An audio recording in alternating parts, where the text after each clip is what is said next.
I just helped this player, and this player completely transform their defense in CFB 26, and I'm going to do the same for you so long as you follow the 5 secret tricks I'm sharing with you in this video. Regardless if you're a beginner or a seasoned veteran, you're going to be able to take these tips into your next game, and they're going to get better as we go along, so you're not going to miss out on any of them.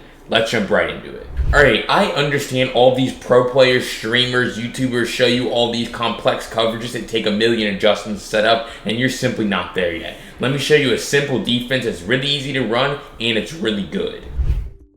Alright, so we're going to be in cover 3 cloud, and like, I talk about all the time, it's like, unless you're playing against someone who's really great on offense, can really make reads consistently, they're not missing reads, you can run simpler defenses, right? And so really one of those for me is cover 3 cloud. I'm just going to have them in random pass play. We're going to be in nickel 3 mid here. And this is what I talk about, because it's like if you can just work on your switch stick ability, it's really one of the most important things that you can master in this game. And on defense, because you're going to see how when I have them take the snap, I'm just reading their route concept. Some plays, you don't even need to switch stick, but you see right there, we do a great job of taking away their throwing windows, and we're able to guard their play. So again, we take the snap right here. This is just a verticals play, and so I'm able to just come down and take everything away, do exactly what I need to do now. The most important thing is just really reading the play. You're going to see they're going to be in bunch right here. They're going to be calling an interesting route concept, but we're able to kind of just take all these passes away. And it's not necessarily the easiest thing to get better with the switch stick, right? Sometimes even great switch stick players, great defensive players struggle on defense because they're not able to take away, the routes at the right time with the switch stick. But really the best way to improve your switch stick, because I'm sure that would be your next question, is we are going to come into practice mode. Yes, practice mode is valuable. We're going to spy off the pass rusher. Now the quarterback has all day to throw. We hook up a second controller so that we can control the offense. And now we just have them snap the ball, and we're just trying to switch stick around and take away these reads. We're essentially trying to make sure that there's no blade of grass that is open. And here's the thing, you have to defend against all these route bounces, right? And so that's really what makes this a good drill, is that you're able to just, kind of just switch around. And this gives you a good feel for like, okay, if I flick the controller here, this is what's going to happen. If I flick it here, I'm going to go here with my defender. And so again, eventually you're going to have them throw a ball away, but this is a hard drill to be able to take away all these routes, and then you're just going to end up throwing the ball away. Now, if you have a buddy and they can control the second controller and then like throw the ball to a receiver at a point, right, that would be an even better thing that you can do. But that's really the best way to work on your switch stick, because no one really wants to sit up here and make a whole bunch of adjustments when you can really just, snap or have them snap the ball, and you can kind of just take away all of these routes, right? And so with one player, or because you're switching around multiple times. So really you don't need to overcomplicate defense. That's really what I do a lot early in games. And if they continue to show that they can't beat that particular defense, then we continue to go through it time and time again. But switch stick, cover 3 cloud, a simple defense, very easy to run, and it's going to be pretty valuable for you. Alright, that's great. You can run a really great coverage and be able to switch stick around, but if you're not in the right defensive settings before you even load up to the game, your defense might not even align correctly. Let me show you the best settings to use right now.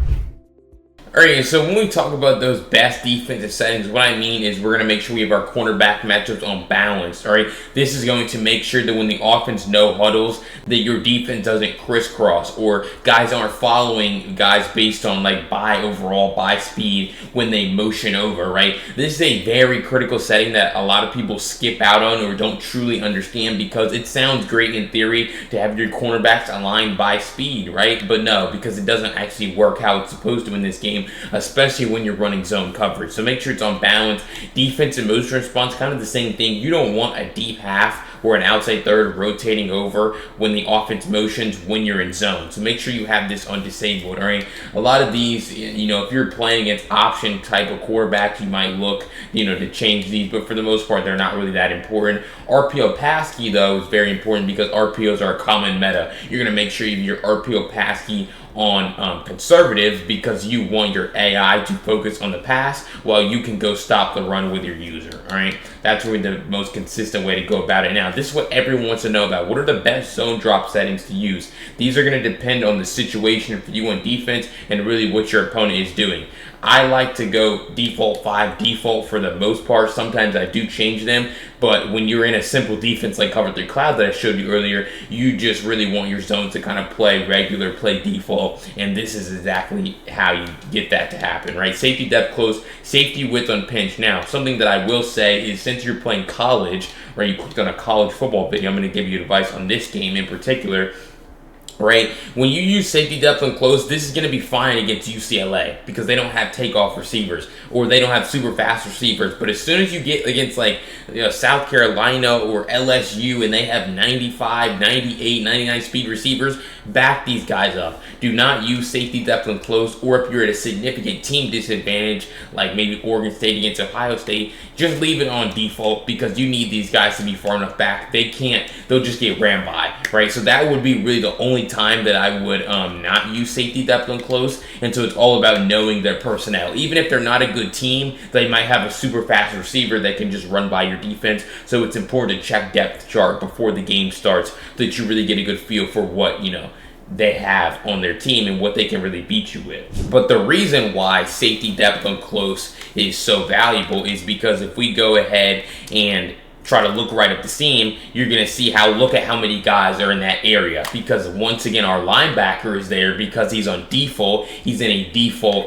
hook curl, so he's going to drop back to try to defend the seam area. But then also our safety is closer to the line of scrimmage, so there's really nowhere for them to throw the ball. Like if they try to wait for that hook, right, then the safety's there. So if they try to wait for the guy to run past the hook, now the safety's recovered and he's there. So essentially safety depth close, it goes both ways on both sides, right? It would be the other seam too, but again, the best part is if your safeties and their receivers are similar speed, right, you're at a similar team, right, then when they try to lob the ball over the top, there's nowhere for them to go with the ball. So again, I would say those are the best defensive settings. You want to make sure you have the right alignment on defense and you're using the correct zone drops for the given situation. But as far as safety depth, which is something that a lot of people get confused with, you don't want to use it on close and pinch if you're at a team disadvantage or they have a super fast receiver. But if that's not the case, take away those seam passes by turning that setting on.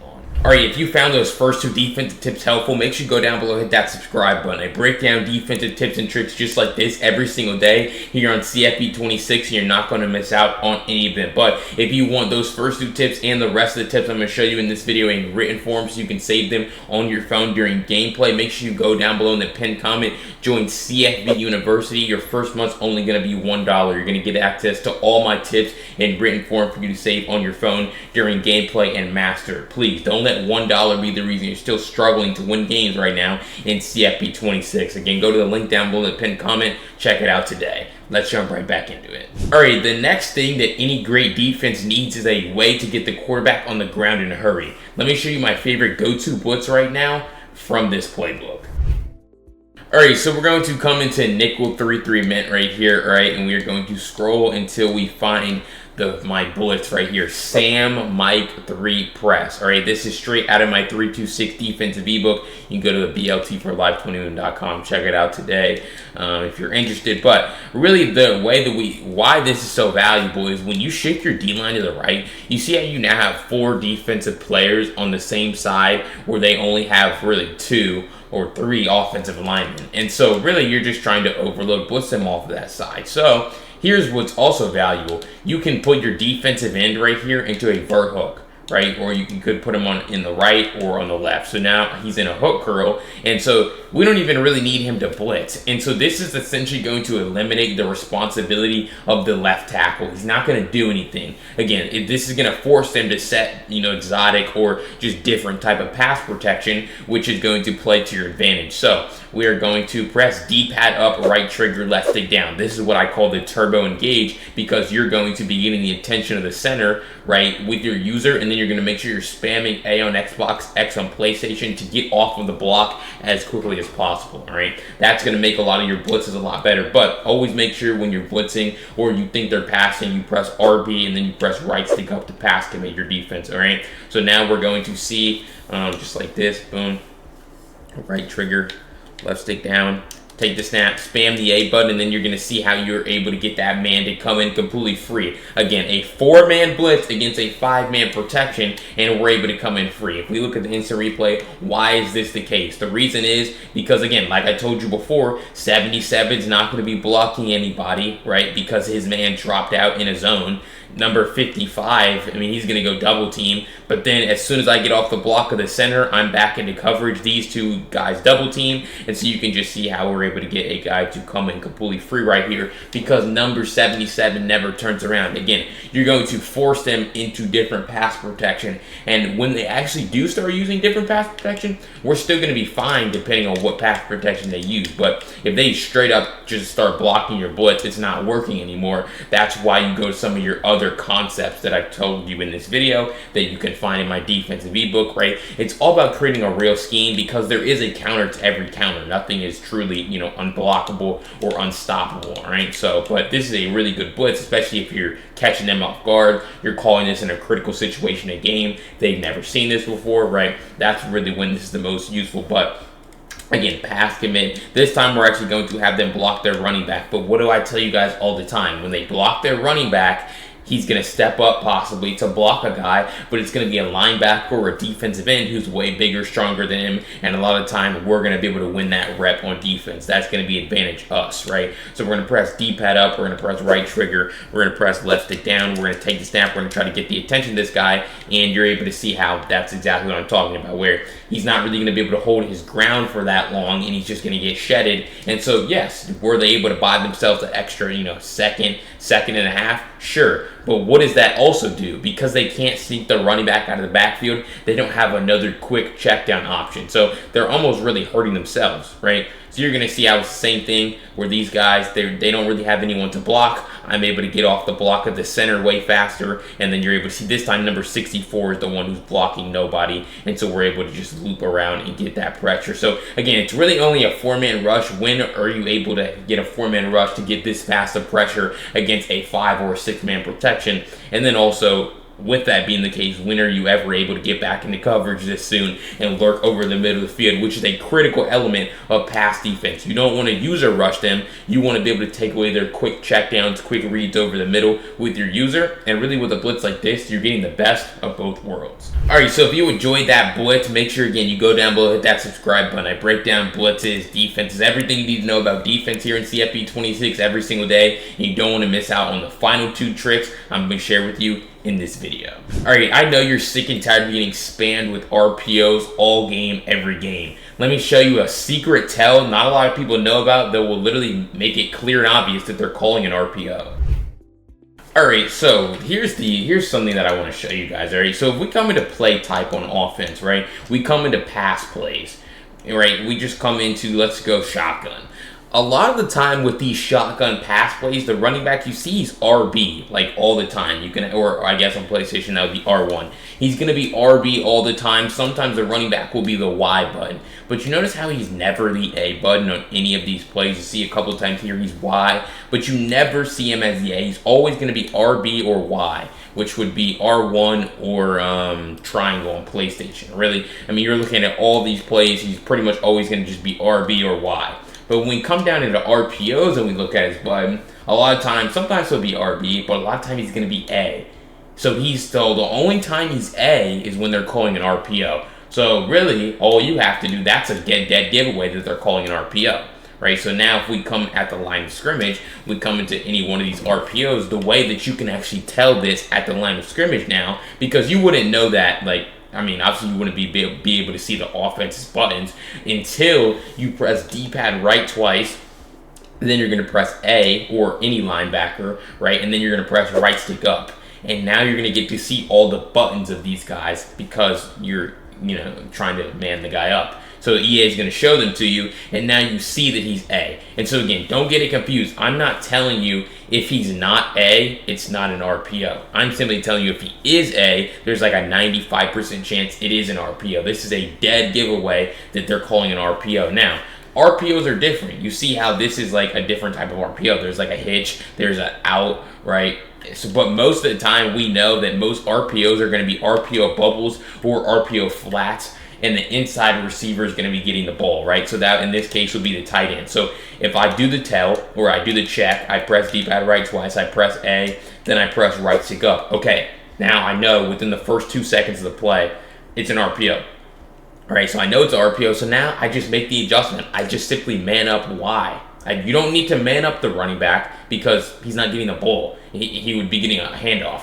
You're trying to stop the RPO pass. Again, earlier in the video, I told you want to make sure you have your RPO pass conservative so that your AI can focus on the pass. And now all you have to worry about is stopping whatever RPO run they're calling with your user. So now you're able to take away the pass because now you know it's an RPO. Then you're going to be able to take away the pass, and then you're just going to loop through and be able to. I have 2 controllers, but I was right in the backfield. It's a very easy tackle in the backfield every single time, right? And so you're able to see how, boom, we're able to easily take away the flat. And this would be a good play for them if you didn't know the play was coming. But you have an easy tell now that they're calling an RPO, and so you can just very easily just sit on this and take this away, and then again, you're in the backfield. You hopefully will be able to press A or X, to be able to dive tackle these guys in the backfield, and so you would be playing great defense. But that's really all it is. It's an RPO tell, right?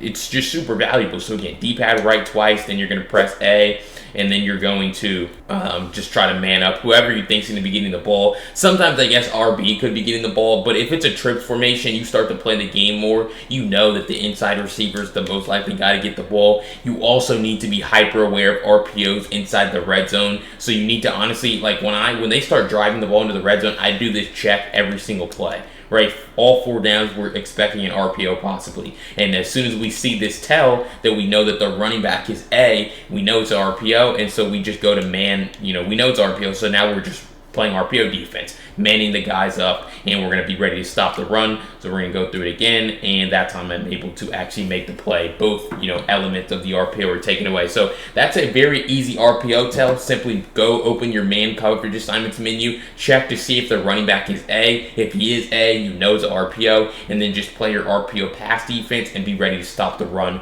with your user. All right, in that last segment, I showed you how to stop RPOs, but how did I make those adjustments so fast to be able to check if it was an RPO? Let me introduce you how to make adjustments faster using quick adjustments. All right, and this is literally like the most important tip on defense that you could get better with and master, because I'm going to show you something here. So we're going to come in. It doesn't matter the play, it doesn't matter the team, it doesn't matter the formation that you're calling. You really need to get better with quick adjustments. And the reason why is probably because what you're doing right now. If I told you to turn this coverage into a cover 3, you would start the play on Walker. You would click here, then you would probably misclick, get onto Garrett. You would have to click again here, then you would go again. Then eventually, after like 4 clicks, now you're on Harvey. Only the first guy that you need to adjust. Then you would go slow again. You would press A. Then you would look to check, make sure outside third, right? And then you would try to do the next one. The ball's already snapped by now. You've only made one adjustment. This isn't good defense. There's no flat on the right side. They can easily just hit an out route. So that's what causes a lot of you guys to end up being in stock defenses, where you just feel like you have to run stock cover 2, and then you're going to complain how bad the game is, how bad defense is when you're in stock defense, right? I mean, you can't expect to make no adjustments against players who are willing to make adjustments and can make adjustments and to be able to get stopped. So it's not the game. It's probably just that you're not great with quick adjustments. But luckily for you, clicked on this video, so I'm going to show you how to improve. You do not want to run a lot of stock defenses. Now, in the first tip, I showed you cover 3 cloud, which is a good stock defense, but you're switch sticking. So you're either going to have to make adjustments or switch stick. You can't not do both, right? And so really, how you get better with quick adjustments is understand that if you press Y twice, that opens the secondary, all right? So that's going to be X, Y, LB, A, and B. Right, your secondary adjustments. If you press D-pad right twice, that opens the linebackers. That's going to open X and A. Or sometimes there's a third linebacker in some formations, which would probably be Y, right? And then if you press D-pad left twice, it's going to open the defensive line. So X, Y, A, and B. Some formations only have 3 defensive linemen, so just be aware of some of this stuff. Some formations have 6 DBs. So 2 slot corners, like a dime or dollar defense, whatever you want to call it, right? So, some of these are a little bit different, but for the most part, those are the adjustments. But really, after you master that, because that's easy to remember, like that's literally 3 things, 3 buttons to remember what they do.